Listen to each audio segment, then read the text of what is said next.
барои пешгирӣ аз сироятёбӣ ба вируси COVID-19 дар Душанбе тамоми нақлиёти ҷамъиятӣ ва ҷойҳои сейри одам безарар ё дезинфексия мешаванд. Дар Тоҷикистон то ҳанӯз ягон мавриди гирифторӣ ба коронавирус сабт нашудааст, вале мақомоти тоҷик мегӯянд дар пайи ба суръат паҳн шудани ин вирус дар ҷаҳон онҳо низ чораҳои пешгирикунандаро шадид карданд. дар дохили нақлиётҳои ҷамъиятии пойтахт ки на ҳама сокинон бо ниқоби тиббӣ савор мешаванд, аз ин тасмими мақомот истиқбол карданд. барои мардуми хуб аст, барои ки аяму касал пешгирӣ мекунанд.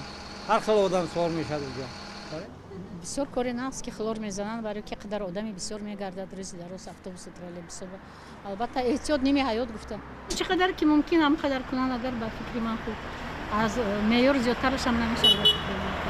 ронандагон мегӯянд нақлиёти ҷамъиятӣ дар як рӯз ду маротиба субҳ пеш аз оғози кор ва шом пас аз анҷоми кор дар қароргоҳашон бо маҳлули хлор дезинфексия карда мешаванд.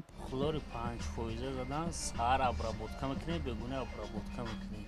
мақомоти идораи беҳдоштӣ мегӯянд дар аксар иdoraу муассисаҳои Тоҷикистон чораҳои пешгирӣ аз паҳншавии коронавирус роҳандозӣ шудааст. аз ҷумла дар боғчаву мактаб ва баъзе аз дигар идораҳои кишвар ҳам барои эҳтиёт аз пешгирӣ аз ин роҳ истифода мекунанд.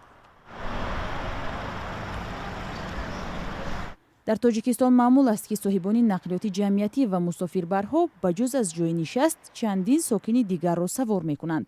бархе мусофирон бо пешниҳод ба мақомоти беҳдоштӣ хостори танзими ин вазъ шуданд.